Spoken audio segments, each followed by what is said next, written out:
इस कहानी की शुरुआत ऑस्कर नाम के एक बौने लड़के से होती है जो अपनी हवस मिटाने के लिए नौकरानी से लेकर अपनी पड़ोसी तक को नहीं छोड़ता है और उनको प्रेग्नेंट कर देता है। ये कहानी ऑस्कर के कारनामों से भरी हुई है। तो चलिए देखते हैं ऑस्कर और क्या क्या कारनामे करता है। इस मूवी का नाम है टीन ड्रम। इसे 1979 में रिलीज किया गया था।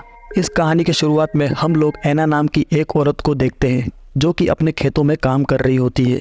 तभी वहाँ पर जोसेफ नाम का एक आदमी भागता हुआ आता है और पुलिस से छुपने के लिए उसकी मदद मांगता है। तभी एना उसे अपनी गुफा के अंदर छुपा लेती है, लेकिन जोसेफ इस मौके का फ़ायदा उठाता है और वो गुफा के अंदर ही एना का गेम बचाने लगता है। जब पुलिस यहाँ से चली जाती है तब जोसेफ बाहर आता है। इन दोनों की दोस्ती हो जाती है। इसके बाद ये दोनों एक दूसरे के साथ रहना शुरू कर देते हैं। लेकिन एक दिन पुलिस उसे पकड़ लेती है। इससे पहले कि पुलिस उसे अरेस्ट करती वो पानी में कूदकर भाग जाता है। जोसेफ के बारे में बहुत से बातें फेमस हो जाती है। कुछ लोगों का कहना है कि वो पानी में डूबकर मर गया। वही कुछ लोग ये कहते हैं कि वो वहाँ से भागकर अमेरिका आ गया और यहाँ आकर वो एक अमीर बिजनेसमैन बन गया और यहाँ आकर ऐश कर रहा है। वही दूसरी तरफ हम लोग एना और उसकी बेटी एग्नेस को देखते हैं जो कि बाजार में सामान बेचकर अपना गुजारा कर रहे हैं। एग्नेस अपने कज़न जैन से प्यार करती थी जो एक पुलिस पोस्ट ऑफिस में काम करता है। इसके अलावा एना अल्फ्रेड से भी प्यार करती थी जो कि एक जर्मन शेफ था। उन तीनों के गपागप कार्यक्रम से ऑस्कर नाम का एक बच्चा पैदा होता है। ऑस्कर पैदा होने के बाद रोता ही रहता है और वो चुप ही नहीं होता है। जब उसकी मॉम उसे ये कहती है उसे 3 साल होने के बाद वो उसे एक टीन ड्रम देगी, इसके बाद वो रोना बंद करता है।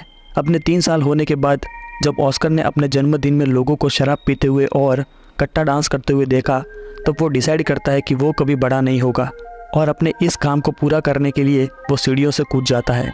इसके बाद से ही अब ऑस्कर हमेशा के लिए 3 साल का ही रह जाता है। वो हमेशा अपने ड्रम को अपने साथ रखता है और जब भी कोई उससे उसकी टूटी हुई ड्रम लेने की कोशिश करता है तो वो इतना ज़ोर से चिल्लाता है कि वो अपनी आवाज़ से कांच को भी तोड़ देता है। धीरे धीरे टाइम भी गुजरता जाता है। अब ऑस्कर 6 साल का हो चुका है। ऑस्कर ना ही बड़ा हो रहा था और ना ही टूटे हुए ड्रम को कुपने से अलग करता था और जब भी कोई उससे उसकी ड्रम को छीनने की कोशिश करता था तब वो अपनी आवाज़ से कांच को तोड़ देता था। इस पावर को देखकर सारे डॉक्टर हैरान थे, लेकिन उसके मॉम और उसके परिवार को ये जानना था कि ऑस्कर बड़ा क्यों नहीं हो रहा है। हम लोग देखते एग्नेस हर थर्सडे को ऑस्कर के साथ शहर जाती थी और वो ऑस्कर को एक दुकान पर छोड़ देती थी। इसके बाद वो जैन के पास जाती थी और वहाँ जाकर वो जैन के साथ भयंकर गपागप करती थी। लेकिन एक दिन ऑस्कर को अपने माँ के कांड के बारे में पता चल जाता है।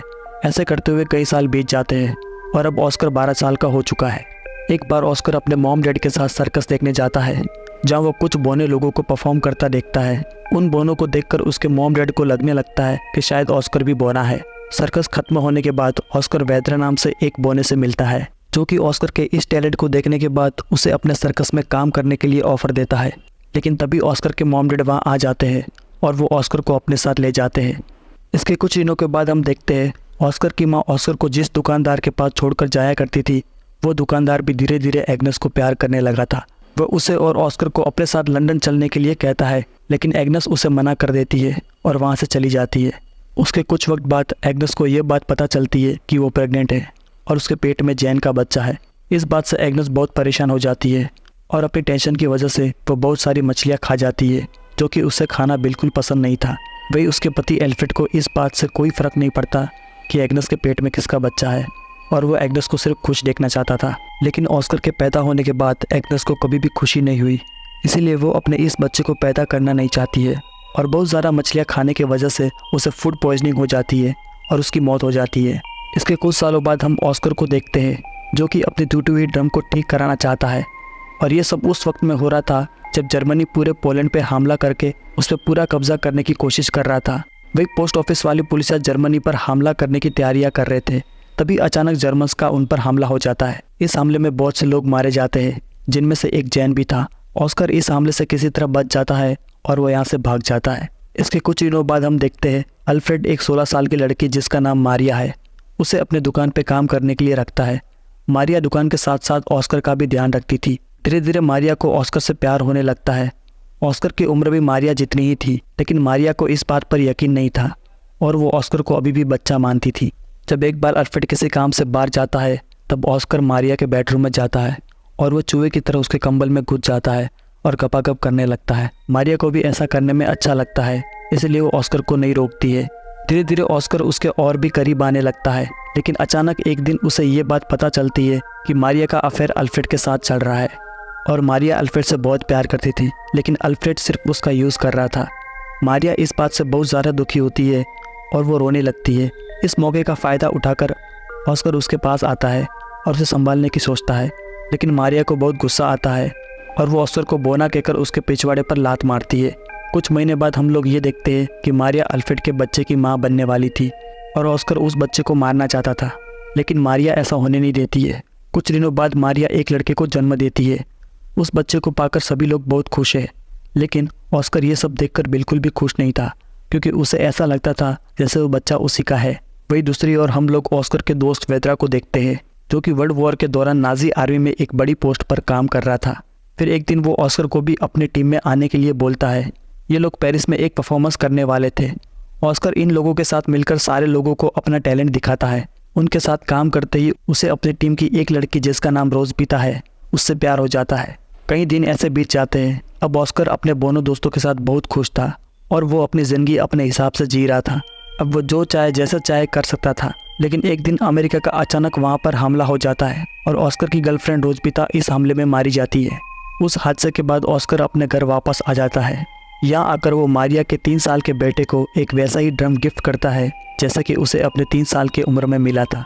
लेकिन ऑस्कर के यहाँ आने से मारिया बिल्कुल भी खुश नहीं थी, लेकिन अल्फ्रेड अपने बेटे को उन लोगों से छुपा कर रखता है जो कि ऑस्कर को हॉस्पिटल ले जाकर उसका इलाज कराना चाहते थे, क्योंकि अल्फ्रेड को ऐसा कभी नहीं लगता था कि ऑस्कर आम लोगों से अलग है। शहर की हालत धीरे धीरे बिगड़ने लगती है। इसके बाद डर के मारे अल्फ्रेड अपने पड़ोसी लीना और अपने बेटे ऑस्कर को बेसमेंट में छुपा कर रखता है। इसके साथ अल्फ्रेड को अपने नाजी होने के बाद भी छुपानी पड़ती है, लेकिन अचानक एक दिन रशियन सिपाही उनके घर पर घुस जाते हैं और वो अल्फ्रेड के सामने ही लीना के साथ ज़बरदस्ती करने लगते हैं। वही अल्फ्रेड को नाजी सिपाही होने की बात छुपाने के लिए ऑस्कर उसे एक चिन्ह देता है जिस पर नाजी होने की बात लिखी हुई थी। तभी अल्फ्रेड उस चिन्ह को निगल लेता है, लेकिन वो चीज़ जाकर अल्फ्रेड के गले में फंस जाती है और उसकी मौत यहीं पर हो जाती है। अगली सुबह मारियल नाम का एक आदमी अल्फ्रेड की दुकान पर आता है और अब वो उस दुकान का नया मालिक था। दुकान को अपने कब्जे में करने के बाद मारियल अल्फ्रेड को फ्यूनरल कर देता है, क्योंकि उसने हाल ही में अपनी पत्नी और बच्चों को खोया था और वो जानता था किसी अपने को खोना कैसा लगता है। अल्फ्रेड के मरने के बाद ऑस्कर को भी ये बात समझ में आ जाती है कि अब उसका इस दुनिया में कोई नहीं है। इसके बाद ऑस्कर फिर से ये डिसाइड करता है कि अब वो बड़ा होगा। इसके बाद ऑस्कर अपने ड्रम को भी अल्फ्रेड के साथ दफना देता है, लेकिन तभी कहीं से एक पत्थर आता है और वो सीधा जाकर ऑस्कर के सिर पर लगता है, जिसकी वजह से ऑस्कर वहीं पर बेहोश हो जाता है। यहीं पर एक आदमी इन लोगों को बताता है कि ऑस्कर अब बड़ा होने लगा है।